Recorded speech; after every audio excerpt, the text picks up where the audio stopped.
Hey everybody, this is Clint. Excuse me. And this video is just kind of help you with getting your stuff from Elearn to Google Classroom. So I'm logged in. I got a biology class here. And the first thing that I would recommend is that if you find your files that you want to use, like maybe I want to use this, and download them to your computer. This is also a great time to do some good old spring cleaning and see if there's stuff that you haven't used in a while. And if you want to, get rid of stuff or whatever.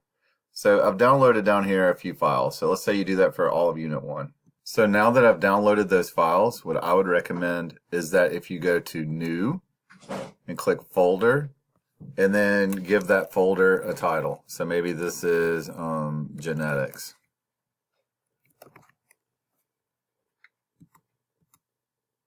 All right, so I'm going to open up this folder, and then the files that I've downloaded, let me back up a step. Before I do that, I'm going to go to Settings, and then I'm going to go ahead and tell it to check. If this isn't checked, go ahead and check it, and that's to convert uploaded files to Google Docs.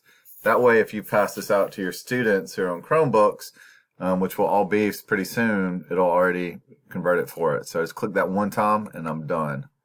Now I'm going to go in, I'm going to drag these files in. You can do it, see it's already converted. All right, and now after I do that, I'm going to go to Google Classroom. So when I'm in Google Classroom, I'm going to recommend two things. All right. The first thing is to think about your files and stuff that your kids will need like all year. So syllabus, I don't know, vocabulary words, something like that. I would post those here in the About section.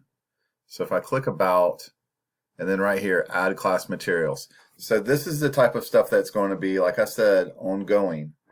You can click right here on Drive, and then find your stuff that you just did. So it's going to automatically come up here and show you the most recent thing you did. So if you just uploaded those files, they'll show up here. All right. Or you can search in your folder. All right. So that's stuff, again, that you're going to use all year. Now, if there are specific assignments that you want to go ahead and have on the ready to go, if you go over here and go to Create Assignment, and I know you all have been using Google Classroom some this year, or a lot maybe, I don't know. But what you can do is you can assign it a topic. So if you think on eLearn and it has all of your topics on the side, it'll be kind of the same thing. So I'm going to go to Topic and go to Create a Topic, and let's say that this is Unit 1. All right, and then I can go ahead and then give it a name. So maybe this has to do with the genetics again, okay? So here, if you want to go ahead and have it ready for next year or whenever you want to push this out, instead of clicking Assign right now, I'm going to click on this arrow and go to either Schedule or Save as Draft. So if it's a bunch of stuff and you're not sure exactly when you're going to use it, you can say Save as Draft. But if you have stuff and you say, you know what, I'm going to push out this whole course in the second day of August next year or whatever, I can go to Schedule, and then I can tell it to go whenever I want it to go. All right, and then that way, excuse me, that way it's already scheduled and ready to go.